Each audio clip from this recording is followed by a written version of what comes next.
Daniele is a Swiss historian and a peace researcher at Basel University, and his research interests include international history from 1945 to the present, secret warfare and geostrategy, intelligence services and special forces, resource wars, globalization, and human rights.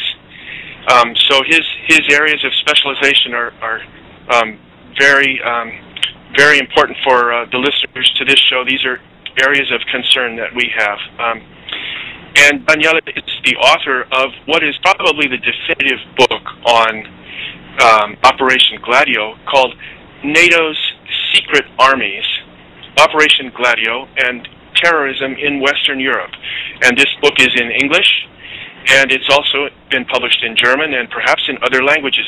Daniele, has it been translated into any other languages? Yeah, it's now been published in 10 different languages. So it's available in English, in German, in Spanish, in Italian, in Finnish, in I don't actually remember all the languages, but I know that it's been published in 10 languages.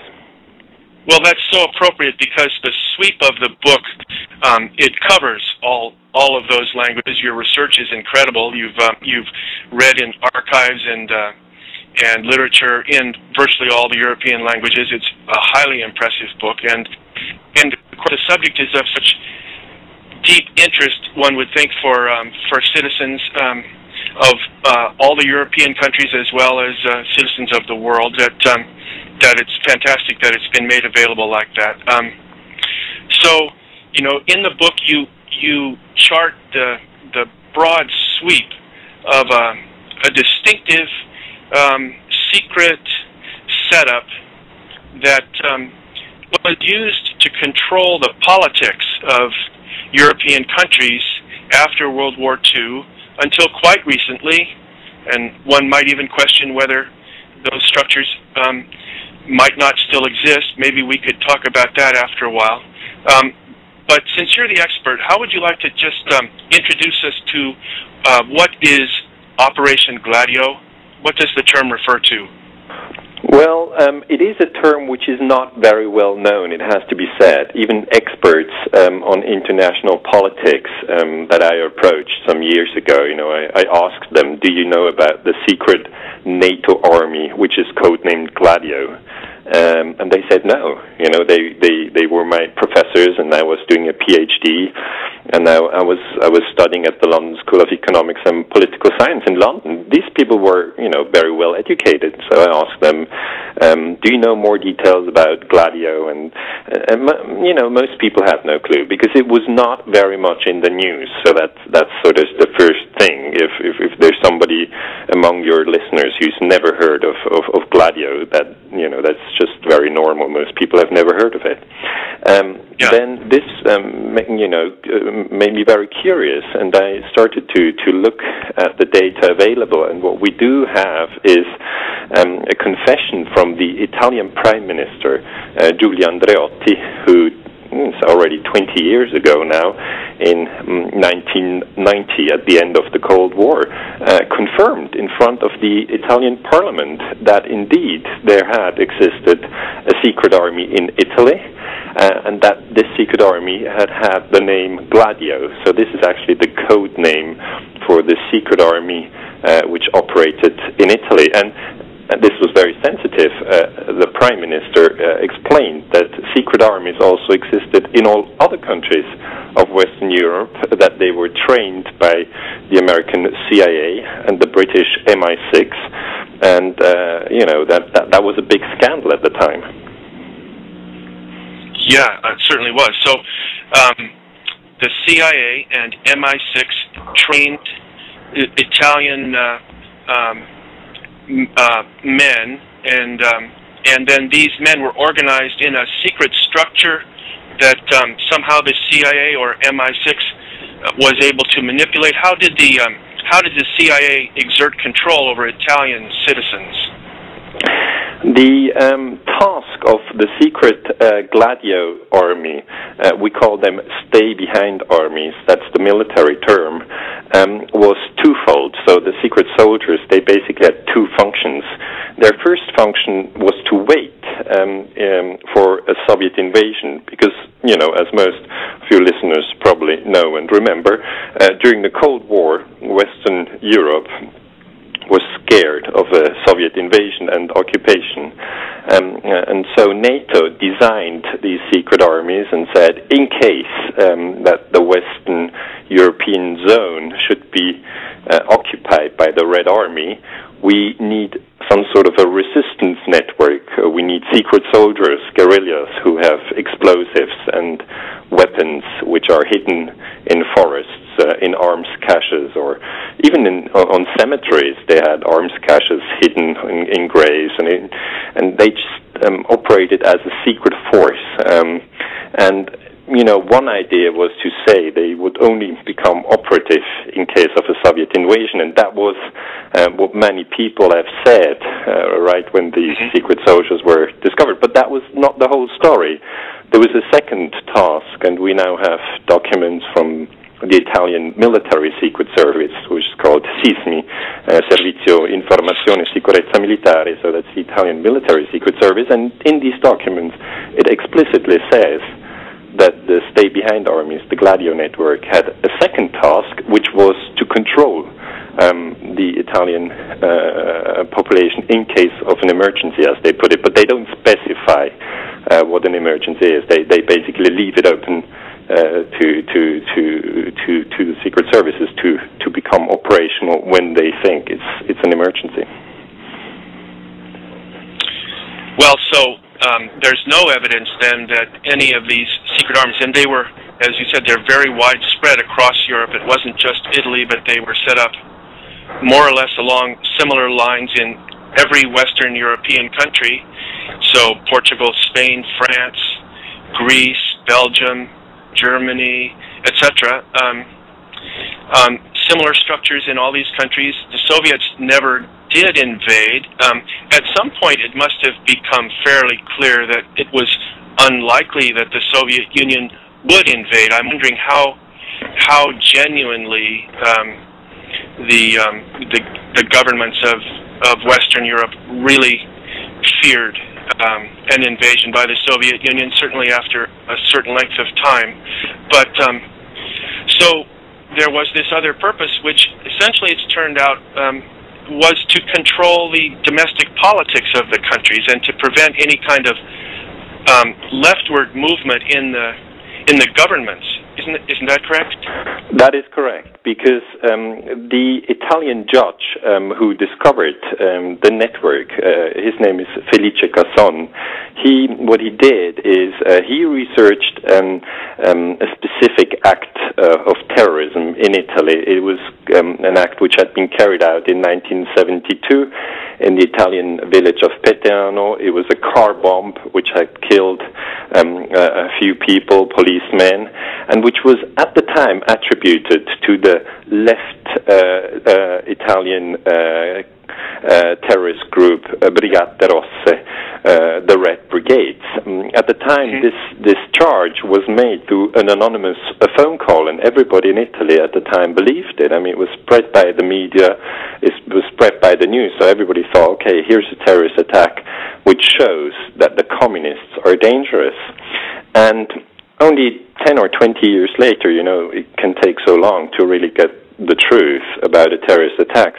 This investigative judge found out that, in fact, it had been the secret network Gladio which had carried out the attack. A right-wing extremist, Vincenzo Vinciguerra, confessed to the judge that he had carried out the terrorist attack and that he had thereafter been supported by the Italian military secret service to flee the country, to go to Spain, which at the time was under Franco, a fascist dictatorship, and so he was safe there. Or other people were flown to Chile, which at the time was a dictatorship under Pinochet. So actually the Secret Service helped right-wing extremists to carry out terrorist attacks, which were blamed on the left to discredit them. And then they were flown to countries where nobody could in fact arrest them. It was quite a dark and evil plan, but it worked. Well, now, couldn't it have been additionally that the Secret Service actually instructed these right-wing cells to carry out specific attacks and set up the target and provided the, in other words, it wasn't just a matter of helping, random right-wing terrorist attack, perpetrators of right-wing terror to escape, but wasn't it more a matter of directing them in a campaign of terror? It is very hard to reconstruct the chain of command for these terrorist attacks. We do know, as a matter of fact, that these terrorist attacks took place. There were several in Italy. There was one in the 70s. There was another one, a big one, in 1980 at Bologna. That's the one who is best known because it was a railway station which exploded at the time in August when everybody was going for a holiday. So imagine a summer day in Italy. Everybody is drinking his cafe or having a pizza, and everybody's ready for the big summer break, which is more than a month in Italy. It's really the biggest holiday, and everybody's happy. And then in the midst of this beginning of the summer break, we had a terrorist attack in Bologna when the railway station exploded with over 80 people dead and about 200 maimed. And also there, we do have evidence that right-wing extremists, together with the secret services, were involved. And, Italian courts have always tried to get at the truth of these terrorist operations. And it has been very, very difficult because we have very little written data on who ordered the terrorist attacks. Yeah. And we have Italian military service members who then claimed that, in fact, they had received the orders from the CIA to carry out terrorist attacks. And that made it even more difficult for historians like me to research this, because really the question of CIA terrorism in Europe is an absolute taboo. Nobody's talking about it. It is, you can lose your job at the university still today if you speak about this. But we have data from Italian generals. Daniele Maletti is one who said in court that yes, they were involved in these terrorist attacks. And then the Italian population got very angry and said, why do you kill our, sisters and brothers and elderly and women and children? I mean, it's just cruel. Why do you do it? And then they said, that was the Cold War, and the Americans and the British, they wanted us to do this. It's called the strategy of tension. Uh-huh.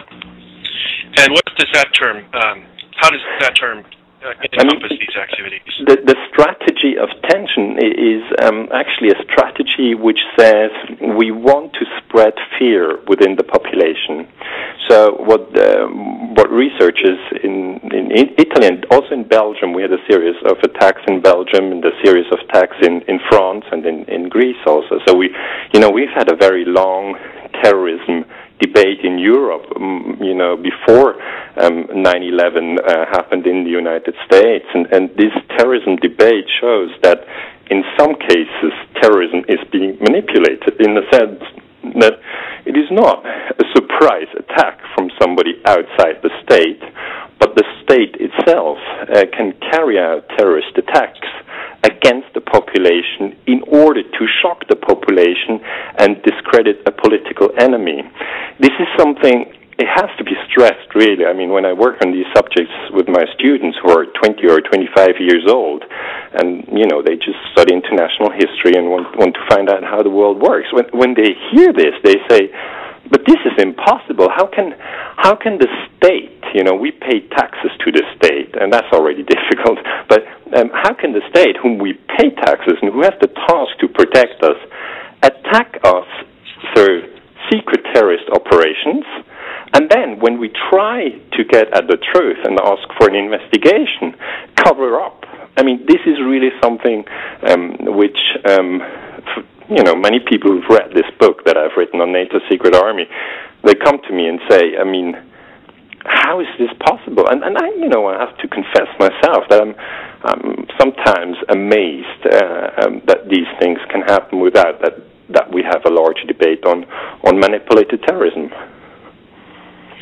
Yeah, it seems like it reveals that the states that we think we are so familiar with, that they're actually more complex, and there's a large portion of the state that's a very powerful portion of the state that's, from the view, is not controlled by democratic processes. I think in some countries in Europe, even the prime minister perhaps would not have known about these clandestine structures, while in other countries evidently they did know, but there wasn't widespread knowledge of the existence of these secret armies, even amongst the governmental structures. The parliament, certainly. Yeah. That is very true. I mean, we do have obviously the evidence that the populations in Western Europe, they knew nothing. They had no clue. They were ignorant in the best sense of the word. And then the parliamentarians who, have the task to control the executive, it is their job, they had no clue that one branch of the executive was actually involved in secret clandestine preparations for a secret war, which was already going on in the absence of a Soviet invasion. And, that makes it, from a democratic perspective, very difficult, because really parliamentarians, if they have to control the government, they need to know what the government is doing. If they don't even know what they're doing, that's very much like parents who should look after their teenagers but have no clue where they are and spend their week. So this was very, very much a situation. We have a specific case of a Belgian defense minister. He at the time of the discoveries was in Italy and heard, that there are secret armies and that they exist also in Belgium. His name was Guy Coem. And he was surprised. I mean, he was the defense minister, and he was thinking, do they exist also in Belgium? And then, he read in the newspapers that allegedly they also exist in Belgium. And then he flew home from Italy to Belgium and asked the chiefs of staffs, and that's the highest-ranking military officers in his country, and said, hello, I'm the defense minister. Can you please tell me whether we have a secret army in Belgium? And then the military told him, yes, we do. And then he said, why didn't I know? Why was I not informed? And then they said, governmental officials, they come and go. We're here to stay, so we don't tell you everything. And then he asked Parliament to do an in-depth investigation of that secret structure, because in Belgium in the 1980s we had a series of terrorist attacks where a group of highly armed men entered supermarkets and just shot people in the supermarkets without taking much money. They just, shot people who were doing their shopping. And again, the idea was to spread fear, and it worked very well. I mean, everybody was shocked. And these killers at the time were very brutal. They even waited for the police to come, and when the police arrived, they killed them as well. So they were highly specialized soldiers, you can call them, and it was hard to find out who was behind them. And when the defense minister said, I want to have the names of everybody who was in the secret army in Belgium, because I want to compare these names with the people that were suspects in these terrorist attacks in the Brabant massacres, the Secret Service just wouldn't give him the names. So we really have very serious democratic problems in this area. So responsible officials who did know would refuse to provide information requested by their superior governmental officials. That's correct. Well, then, did they lose their jobs? What has been? Yes. So when this broke out in Italy in 1990, and then all the governments across Europe realized. The people who hadn't known, they realized that this was a possibility in their own countries, and in each country they looked into it, and I believe it even was taken up by the European Parliament as a very important issue. What has been the result across Europe? Has there been any cleaning of the stables? Have these structures been cleansed, or did they just refuse to provide any information and they're carrying on?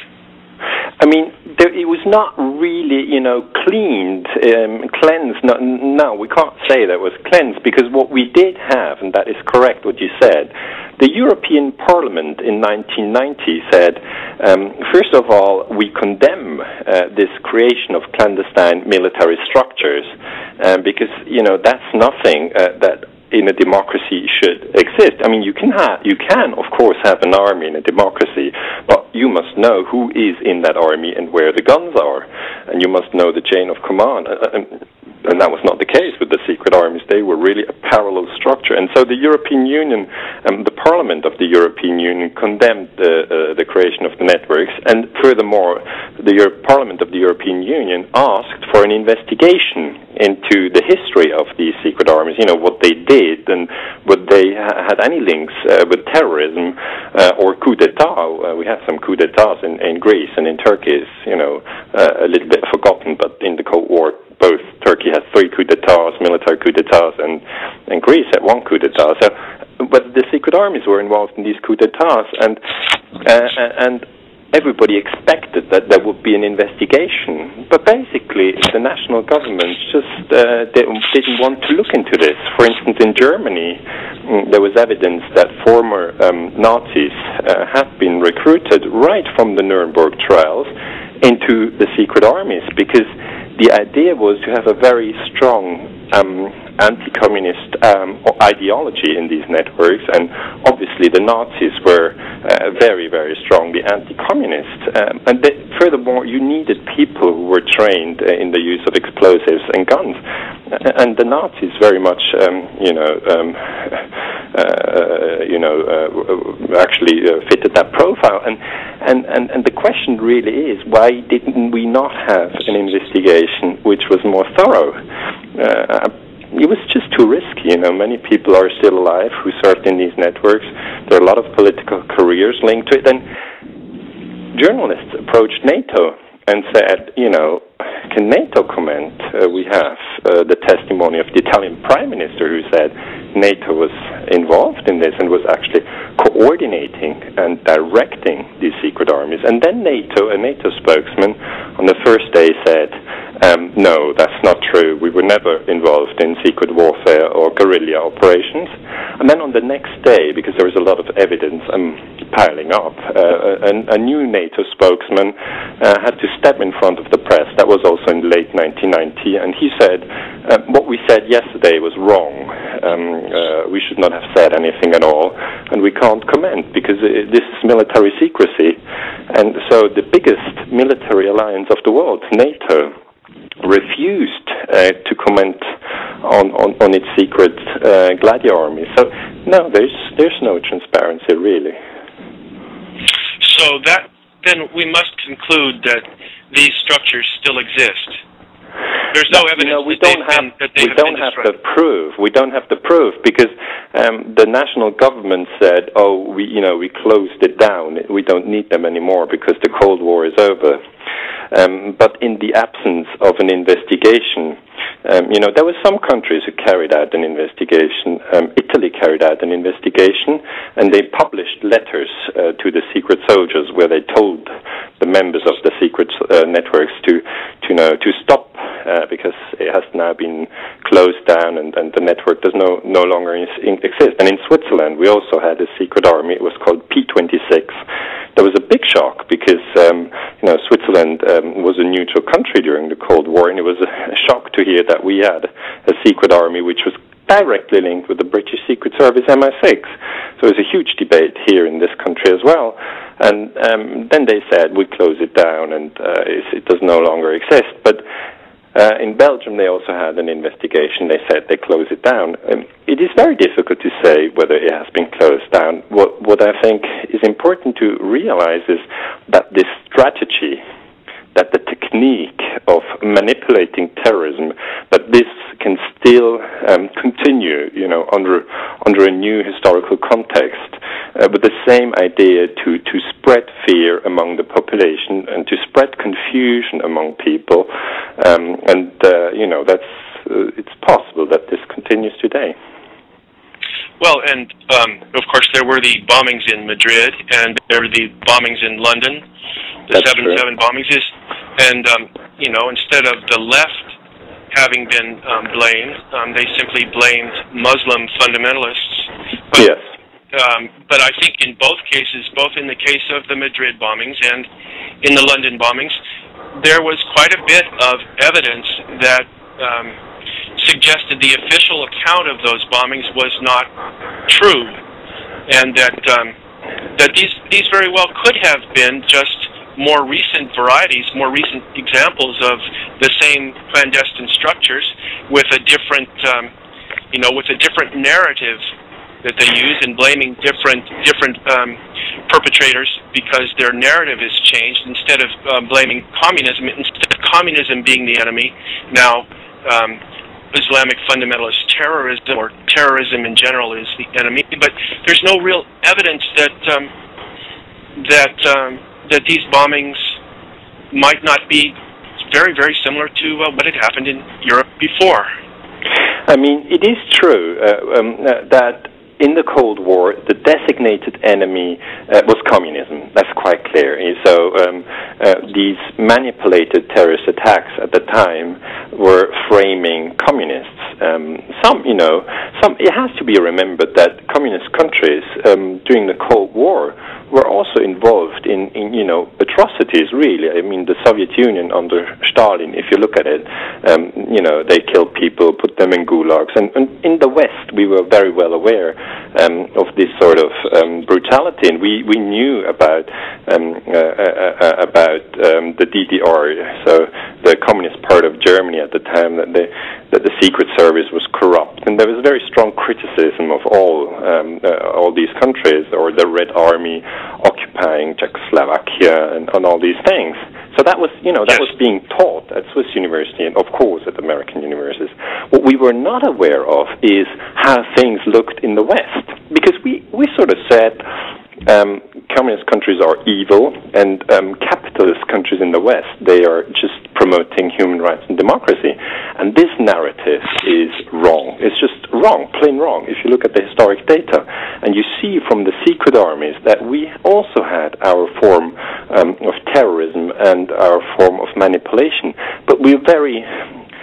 we don't really want to look at it. It's like a shock, as if you have a criminal in the family. It's very hard to look at it, or somebody who's a drug addict or an alcoholic. And if he happens to be your father, it can be that within a family, nobody wants to speak about the fact that the father is actually an alcoholic. It's just a taboo. Nobody wants to touch. And that's the same thing with the secret armies in Western Europe.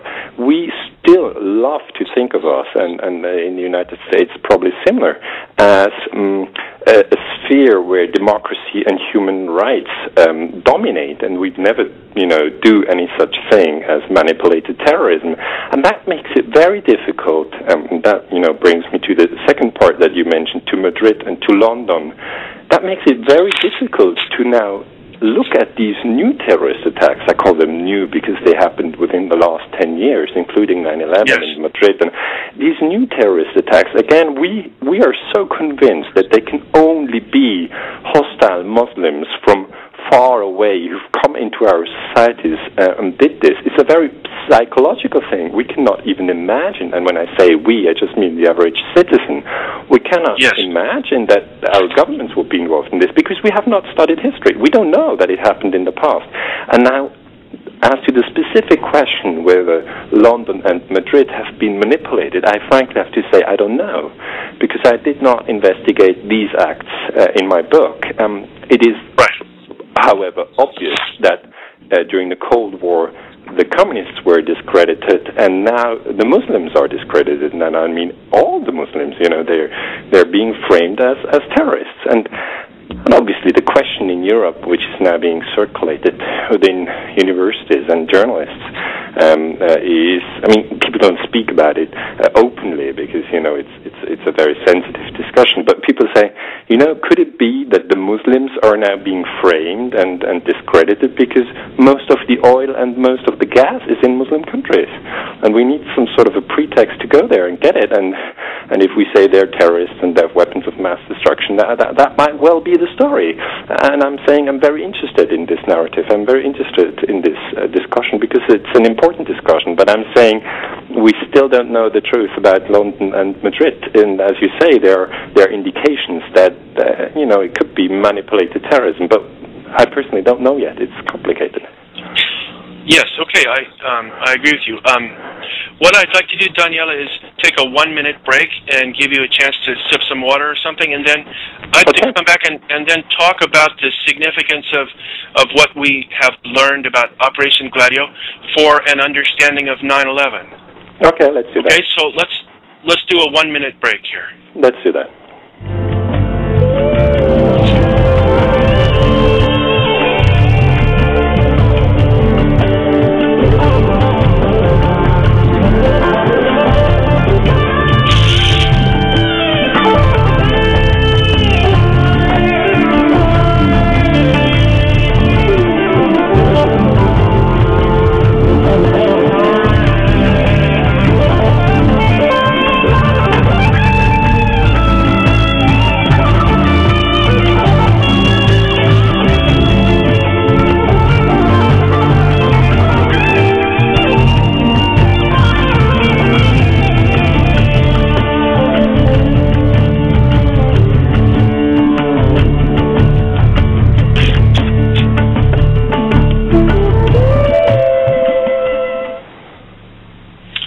Okay, Daniele, welcome back. A big example of a major terrorist attack that has definitely inspired fear in the population and which has resulted in massive political shift in a reactionary direction to the right and has changed laws. The impact of the attacks was huge domestically, and then of course internationally with the wars that were launched as a result. I'm referring to 9/11, and to me it seems that this history of Operation Gladio in Europe illuminates what is likely to be, I would say. I realize you're a careful scholar, but just for the sake of introducing these questions, it seems to me that the history in Europe of Operation Gladio sheds light on what is likely to be behind the 9/11 attacks, and by that I mean that it's, in my view, likely, highly likely, and there's quite a lot of evidence now after 9 years of intensive research into 9/11, that similar clandestine structures were employed by the CIA and other agencies and operators of different sorts. It's obviously very complex. And that the 9/11 attacks were politically driven terrorist attacks, false flag operation like the Operation Gladio attack, false flag attacks. And I wonder if after your deep study of Operation Gladio and your considerable study of 9/11 as well, and I know you've written on 9/11 and you've been published in a book edited by David Ray Griffin. You published an article on the strategy of tension after the Cold War, a very fine article. So, I would love to hear your views on how you view 9/11 based on your extensive research into Operation Gladio. Well, the first thing really to realize about 9/11 is that most professors of history in Europe and professors of political science, and there must be more than 100, probably 200. We have many different universities in Europe, and that's the same in the US. That most of them don't dare to touch the subject, and this is. If you look at the publications that they're doing, they're not publishing on 9/11. They don't talk about it, and if they talk about it, they take the official narrative of the Bush administration as the proven version, although, as you rightly say, there are many questions what really happened. But by this, I only want to highlight the fact that the 9/11 debate is something which which does not take place within academia, really goes back to the fact that most people fear to lose their job if they talk about it. That is the fact. I mean, if you question the official story of 9/11, you are, by definition, attacked as a conspiracy theorist very quickly. And no scholar wants to be called a conspiracy theorist, because we try, to nail down facts and to find the true version of history, what really happened. So this is just a preliminary remark. And then more specifically, I have to say that I was researching terrorism in the late 1990s. So that was in 98, 99, and 2000 that I did my research on Gladio and NATO secret armies. And at the time, many people came to me. It was my PhD. I invested 4 years of my life into this research, and I traveled all over Europe. And many people came to me and said, "Oh, Daniele, why are you so stupid to research terrorism? That is really a very old topic nobody's interested in anymore. It's something, it's really, forget about it. I mean, you're just ruining your career." And I said, you know what, I'm just interested in this. I'm not thinking about my career. I have no clue what I'll do anyway. I'm just interested in this, and so I invest my time in this. And believe it or not, my PhD exam was taking place in September 2001 at Basel University in Switzerland on the subject of manipulated terrorism and NATO secret armies. So imagine the situation. I was preparing for my final exam. The book was written, and I was sitting there and I was going like, okay, terrorism here, terrorism there, this story, that story, this evidence, that evidence. I really had to prepare myself. And then suddenly the news came that there was a big terrorist attack in the United States, and that obviously was 9/11. I suddenly, immediately, like everybody else, switched on television and started to read all the newspapers and had my computer running hot on all the internet sites I was looking at, etc. Because I was sure that I was going to be questions on 9/11, because I thought, yeah, it's an obvious parallel. They're going to ask me, okay, about the Cold War, and then they're going to ask me about the newest events. And funnily, what happened is that during the exam, and I passed and got very good grades, but during the exams, they only asked me about the Cold War. They didn't mention anything, not one word. And it had just happened 2 weeks ago at the time. Okay, so that explains that from the very beginning, I was obviously interested in 9/11 as I was researching terrorism. And then I was looking at your newspaper articles, and one of the articles which I found very interesting was from the New York Times, and it said that the collapse of World Trade Center number 7, this third building, which was not hit by a plane, but which collapsed in the afternoon. I think it was 5:20 when it collapsed. That this was the biggest mystery of 9/11. And then I copied this article, took it home, and I was thinking about it. If this is the biggest mystery, then I really must focus on WT7 and all the stories that surround it. And I talked to different colleagues here in Switzerland and also in Germany, people who study international relations and who are professionals in the field. And really, it was a division into two groups. One group said, no, that is impossible. It's absolutely unthinkable that the U.S. government manipulated 9/11. This was clearly an attack by Osama bin Laden, and so the Muslims are fully responsible, 100%, and Bush and Cheney could do nothing to sort of protect the U.S. population. And the other group of scholars said, well, you have to be stupid not to see that 9/11 was an inside job. It's very clear. I mean, that was the Bush and Cheney administration with the help of people from the special forces and the Secret Service. They attacked their own population, and it's obvious. And I said, did you publish on this? And then everybody was going, oh no, are you crazy? I'd lose my job. So what I'm really referring to is that you have two groups, or you can maybe call it three groups, all over the planet. One group thinks that the Bush administration told us the truth on 9/11, and that the 9/11 Commission report is a valuable and correct account of events. And the second group of people who is also pretty big, you're more aware about the situation in the United States, but I'm here in Europe. People are also thinking about this. I mean, everybody remembers where he was on that day. It's an important thing for everybody.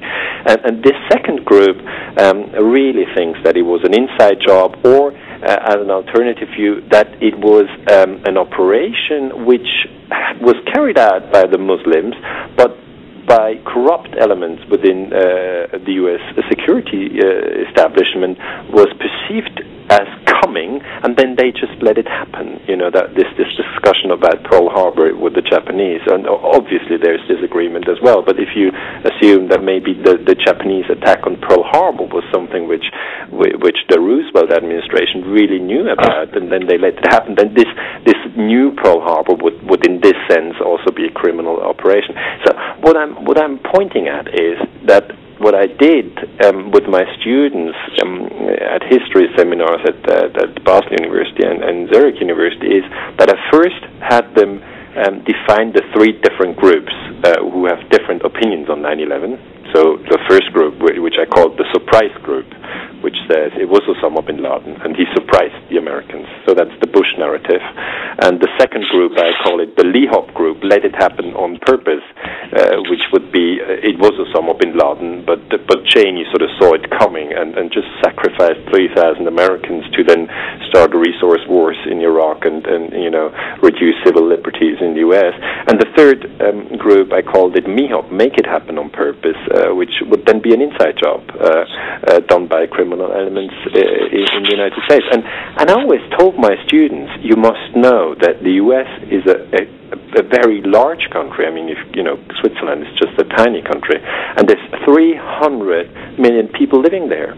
So most of them know about 9/11 only through the media, and the media have always told them that it's the surprise theory, so the official theory of the Bush administration. And then we basically worked through all the open questions that there are on 9/11, including WT7, including the insider trading on the put option markets. We have quite some expertise on banking here in Switzerland, so that was interesting, and on the pictures of the Pentagon and what have you. And at the end of the day, I really came to the conclusion that 9/11 must be investigated again. The official story is not credible. We must have a new investigation. And did you poll your students and see where did they stand? Did they? Yeah. You know, the task, I think, of an academic who teaches his students is really that they must learn to change perspectives. I mean, there's 30 students in the room, they did not agree on the subject. So some thought the Bush administration had lied. Another group was convinced that it had been Osama bin Laden. And what I really did is, as a facilitator, I let them engage in a very strong discourse because I wanted to open the space for a debate which otherwise, you know, is almost taboo. Nobody really dares to talk about it. But what we need, and what the scientific method through the last 300 years has always been, is we need the best arguments on the table, and we need a debate where we have respect among different groups, so that one group can present their arguments and say, I have this data, I have this video, or I have this quote, or I have this research, and it leads me to this and this conclusion. And then you have the opposing group which says, well, but I have this data, and it leads me to the exact opposite conclusion. And then I want them to battle out the point. And that is science. That is exactly science. And I'm telling you that 9/11 is actually a wonderful example to train historical science, because you can always ask, okay, what is your source? Where do you have your data from? And then obviously we were working through the Keene report a lot, these 600 pages, because they are the official narrative. But then we found that in the Keene report, WT7 is missing. So you actually have a building missing. And that is just incredible. You can't have a building missing in the official report, because that reduces the quality of the official report to basically zero. You can't, Yes, and that's a real problem for historians. You can't have an official report which didn't get the number of buildings right. That's, it's right. Just unacceptable.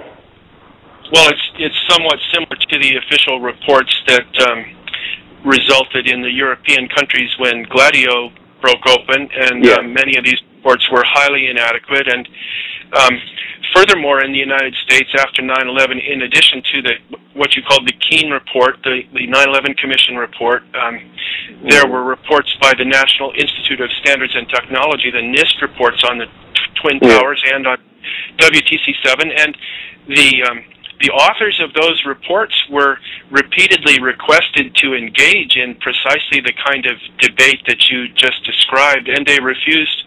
They refused to join the debate. They were approached by scholars who have questions, unanswered questions about how those buildings came down, and televised debates were set up with all expenses paid, and of course the people involved would have been highly respectful. It would have been a very civil forum, and the people responsible for the production of those official documents refused to participate. And the documents have been shredded. For example, by your colleague David Ray Griffin, his book on WTC-7, which I imagine you're familiar with.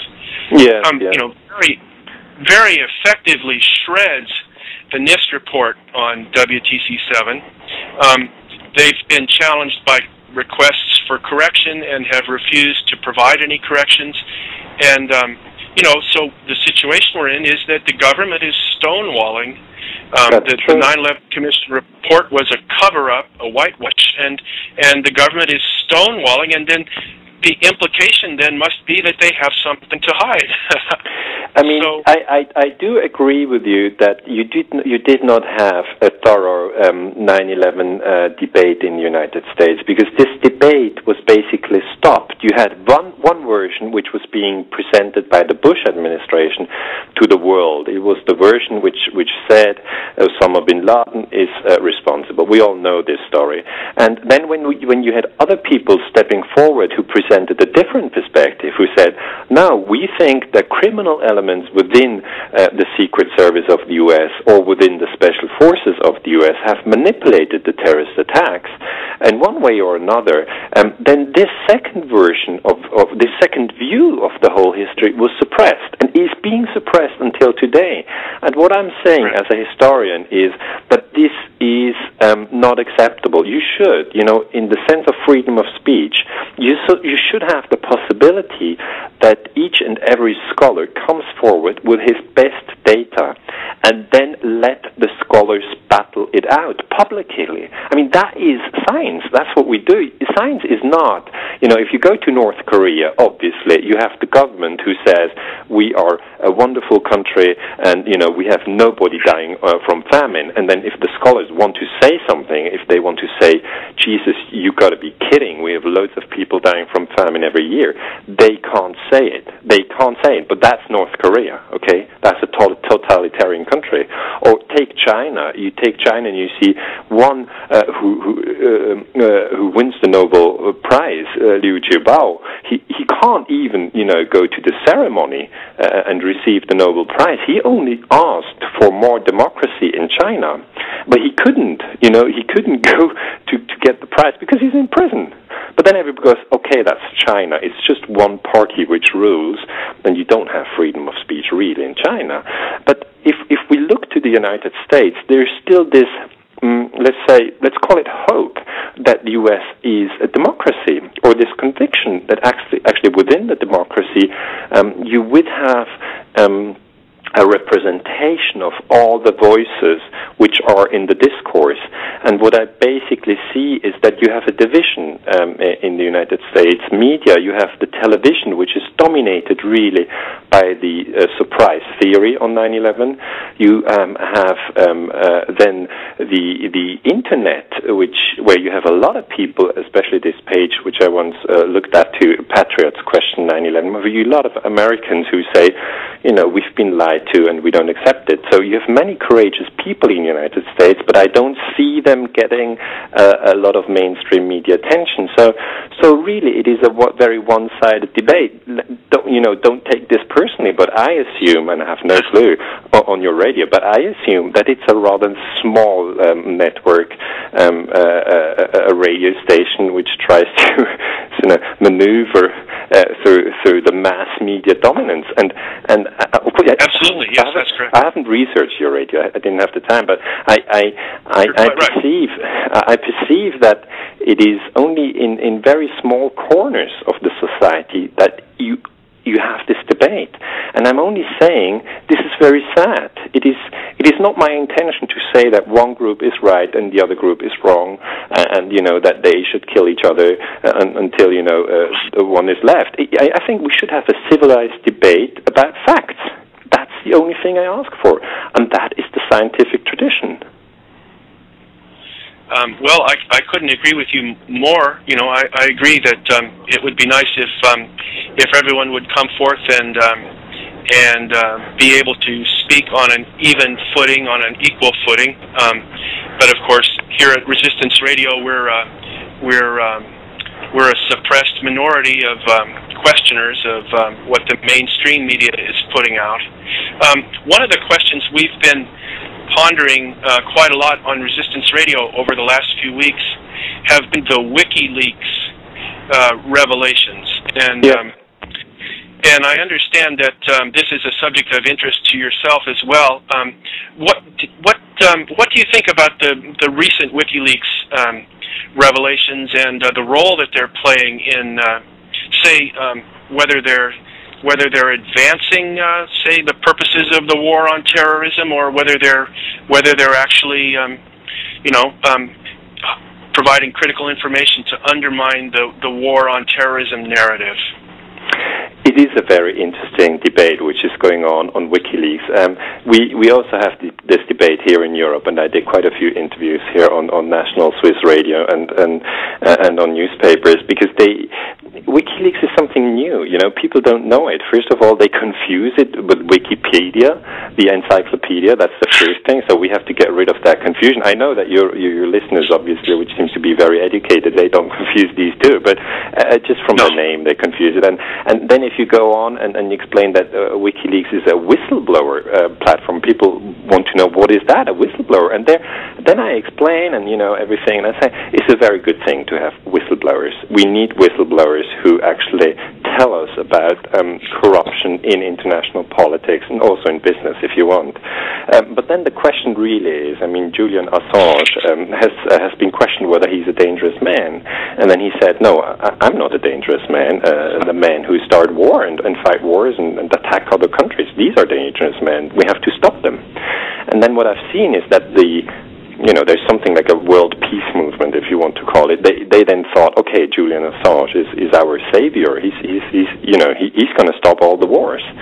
And I think that is a bit problematic to see WikiLeaks in such an easy way, because WikiLeaks provides interesting information, no doubt, but also this information can be used to, for instance, start propaganda for a new war. For instance, it can start to fuel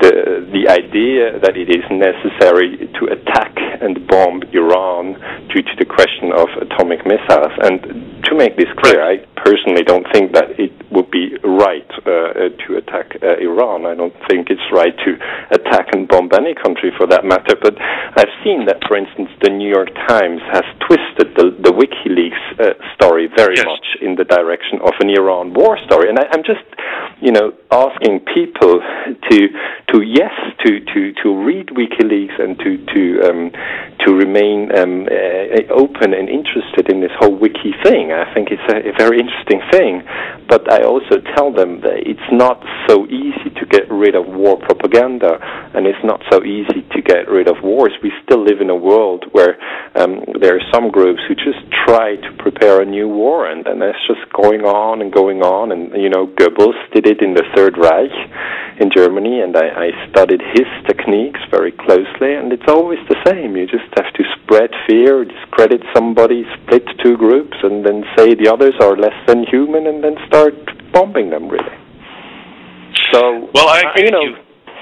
We have to remain vigilant and just say no to violence. That is a very central thing. If somebody asks, that's just what I say as a historian who studied a lot of violence and corruption. I'm saying, it's impossible to find out the truth on the newest terrorist attack, or the truth on who are the whistleblowers feeding WikiLeaks. But it's always possible to say, we try to be informed, and we're not going to be those who scream for, yes, another war, and yes, let's kill them all. I mean, this is just madness, and we should not engage in this madness. Well, let me ask you one final question. As a scholar of Operation Gladio, as we go forward, we see considerable resistance in Europe right now to the imposition of austerity, in various different forms in various countries. But we've had major street demonstrations in Greece and France and England and Ireland, and that's a short list. And given that these structures which control the population through fear have not clearly been destroyed, they could still exist. If we were to see in the coming weeks and months of contestation over the increasingly dire economic situation in Europe, if we were to see major terrorist attacks blamed on the demonstrators in the street, what would your response be? How would you view mainstream news media that claim that such attacks were the acts of the demonstrators themselves? Would you be suspicious about that?